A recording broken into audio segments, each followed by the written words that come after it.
Ya, halo pemirsa, kita berjumpa di segmen Sindo News 5, ruang bincang yang bukan sekedar menyampaikan berita, tapi juga mengajak kita semua berpikir lebih dalam tentang apa yang sedang terjadi di negeri ini. Saya David Silahoy.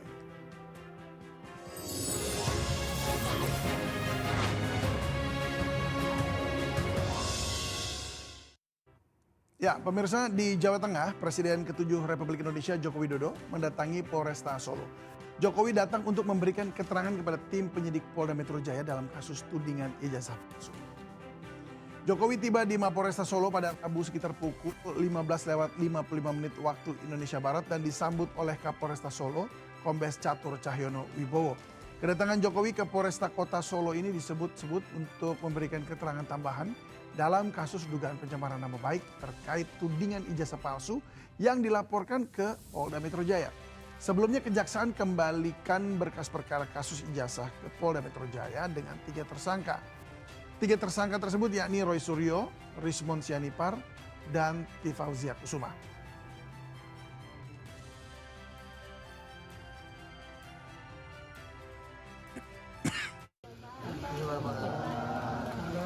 Sedikit soal tadi pemeriksaannya soal apa Pak?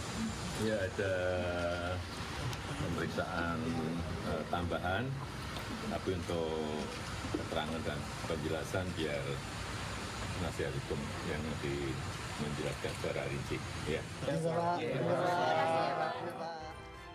TNI Angkatan Darat menggelar rapat pimpinan TNI Angkatan Darat tahun anggaran 2026 dengan fokus penguatan program pemerintah dan sinergi nasional guna mendukung pembangunan dan juga tugas pertahanan negara. Rapim TNI Angkatan Darat dipimpin langsung oleh Kepala Staf Angkatan Darat, Jenderal TNI Maruli Simanjuntak.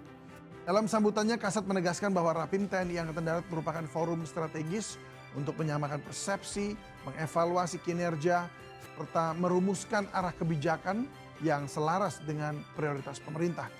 Kasat menekankan pentingnya sinergi, disiplin, dan inovasi seluruh jajaran TNI Angkatan Darat guna meningkatkan profesionalitas prajurit serta memastikan kontribusi nyata TNI Angkatan Darat dalam mendukung stabilitas nasional dan kesejahteraan masyarakat. Jenderal Maruli Simanjuntak juga menyampaikan apresiasi Presiden kepada TNI Angkatan Darat atas pelaksanaan berbagai program unggulan yang dinilai sejalan dengan kebijakan nasional. Pasukan BOP itu Pak ke... Ya, itu kan masih terus berjalan ya. Jadi kan kami menunggu dari hasil koordinasi ke yang mengkoordinir di Gaza. Nanti ke Mabes TNI nanti ke Mabesat memerlukan personil yang berkarakter apa. Nanti kami siapkan, begitu. Tapi persiapannya Sudah jalan, sudah mulai berlatih orang-orang yang kemungkinan kan kita nanti kan jadi perdamaian. Jadi berarti si jenis kesehatan yang seperti itu kami siapkan.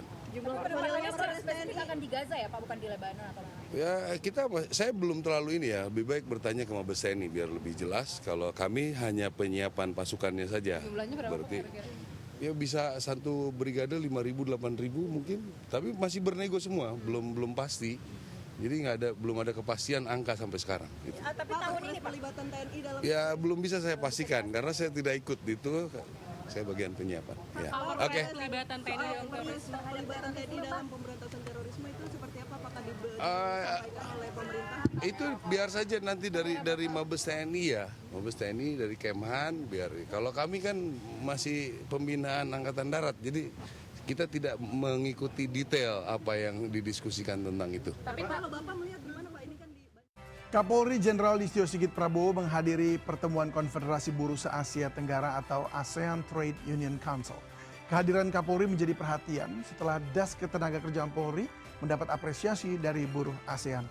Das Ketenagakerjaan Polri dinilai memberikan mekanisme penanganan hubungan industrial yang cepat dan terstruktur.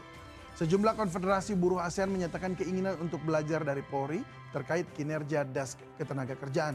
Sejak dibentuk, Das Ketenagakerjaan Polri telah menangani berbagai permasalahan hubungan industrial dengan lebih dari 144 kasus berhasil diselesaikan. Pembentukan Satuan Kerja Khusus Ketenagakerjaan oleh Polri disebut menjadi yang pertama di dunia. Pelindungan untuk buruh wanita utamanya karena permasalahan-permasalahan yang sering terjadi di wilayah industri yang dialami oleh buruh wanita. Jadi banyak hal dan tentunya ini menjadi PR kita ke depan untuk terus memperkuat Des Ketenagakerjaan baik yang ada di Mabes, di Polda ataupun di Polres-Polres yang memiliki wilayah industri sehingga kita bisa memberikan pelayanan terbaik kepada teman-teman buruh. Saya kira itu. Seluruh teman-teman Asia Tenggara menyampaikan hormat dan respect kepada Bapak Kapolri yang juga Ketua Dewan Penasihat KSPSI dengan dibentuknya Deks Tenaga Kerja. Sudah 144 kasus tenaga kerja bisa diselesaikan dengan cepat dan sangat dirasakan manfaatnya oleh buruh Indonesia. Kita beralih ke informasi ekonomi. Seperti sudah tradisi jelang Ramadan, harga cabai rawit melonjak naik. Di Bandung, Jawa Barat, cabai rawit merah dibanderol Rp100.000 per kilogram. Sementara di Aceh, harga daging sapi melesat di angka Rp150.000 per kilogram. Mendekati Hari Raya Imlek dan bulan Ramadan, sejumlah kebutuhan dapur di Pasar Kosambi, Bandung, Jawa Barat naik harganya. Salah satunya cabai rawit yang saat ini tembus di angka Rp100.000 per kilo atau naik 2 kali lipat dari harga normal.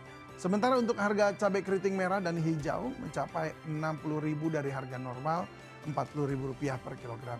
Nah, hal serupa juga terjadi pada bawang merah, pemirsa. Dari awalnya 30, kini menjadi Rp50.000 per kilogram.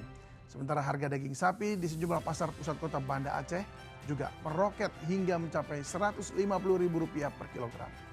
Ini merupakan harga tertinggi yang dijual pedagang. Para pedagang mengaku kenaikan harga daging sapi terjadi karena meningkatnya permintaan masyarakat. Kenaikan harga jual daging sapi di Aceh diprediksi masih akan terus merangkak naik dan bisa menembus angka Rp200.000 per kilogram hingga 1 hari sebelum puasa.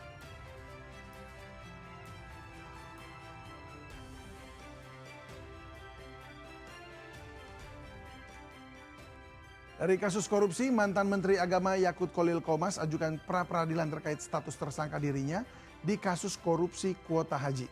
Terkait hal tersebut, KPK menegaskan penetapan tersangka Yakut sesuai ketentuan hukum yang berlaku.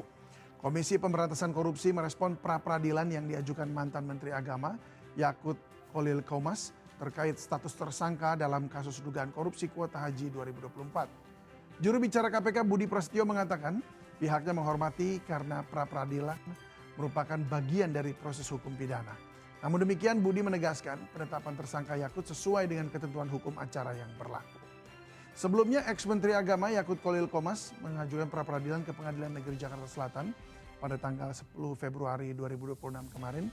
Dan sidang perdana dijadwalkan Selasa 24 Februari 2026 di ruang sidang 02 pada pukul 10 pagi waktu Indonesia Barat. Pada prinsipnya pengajuan pra-peradilan merupakan hak setiap warga negara yang dijamin oleh undang-undang dan KPK memandang itu sebagai bagian dari proses uji dalam sebuah sistem peradilan pidana. Namun demikian, KPK tegaskan bahwa seluruh tindakan penyelidikan, penyidikan hingga penetapan seseorang sebagai tersangka dalam sebuah rangkaian proses penanganan perkara semuanya telah dilakukan sesuai dengan ketentuan hukum acara yang berlaku. Di balik setiap kebijakan ada konsekuensi dan di balik setiap headline ada harapan publik yang tidak boleh diabaikan. Dan kalau hari ini kita belajar itu adalah kekuasaan bisa dibongkar, kebijakan bisa ditantang dan suara kalau cukup lantang bisa mengubah arah. Saya David Silahoy. Sampai jumpa.